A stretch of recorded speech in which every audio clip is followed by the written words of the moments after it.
আসসালামু আলাইকুম, জুনায়েদ জিলানী ব্লগসে সবাইকে স্বাগতম। আজ শনিবার, যাচ্ছি সাপ্তাহিক বাজার করতে কচুক্ষেত বাজার। কচুক্ষেত বাজার থেকেই আসলে সব সময় বাজার করা হয়, তো ভাবলাম যে সাথে ক্যামেরাটাও নিয়ে নেই। দিন অনেকে এসছে বাজার করতে, পার্কিং এরিয়াতে অনেক গাড়ির ভিড় দেখা যাচ্ছে। তো আমরা এলাম এখানে চাউল নিতে, চাল ডাল এগুলোর বাজার করতে। এই দোকান থেকেই নেওয়া হয়। এরপর আসলাম মাছের বাজারে। বিভিন্ন ধরনের মাছ আপনারা দেখতে পাচ্ছেন। এখান থেকে একটা মাছ নিয়েছি এবং সেটা কাটতেও বসে গেছে। সবসময় এই দোকান থেকেই মাছ নেওয়া হয়। বিভিন্ন ধরনের গরমকালের সবজি ওর দোকান থেকে সবসময় সবজি কিনি। বিভিন্ন ধরনের সবজি দেখতে পাচ্ছেন, আবার ফুলকপিও আছে দেখা যাচ্ছে।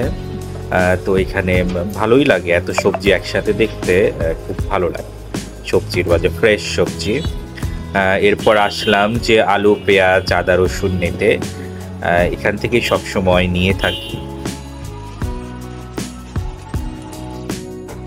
অন টাইমের কিছু জিনিসপত্র নিতে এলাম। এখান থেকে কেনা হয়, আবার অন্য দোকান থেকেও কেনা হয়। এলাম ফলের বাজারে। এখানে বিভিন্ন ধরনের ফল আছে। কচুক্ষেত বাজারে ফ্রেশ ফল পাওয়া যায়। এই তো আজকের মতো বাজার আমাদের শেষ।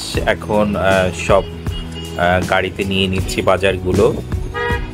কচুক্ষেত বাজারে মিন্তি আছে, ওদের হেল্প নেওয়া হয়। তো বাজার শেষে বাসায় চলে আসলাম। আজকের এই ছোট্ট ব্লগ। সবাইকে রিকোয়েস্ট, প্লিজ সাবস্ক্রাইব করবেন। ধন্যবাদ সবাইকে।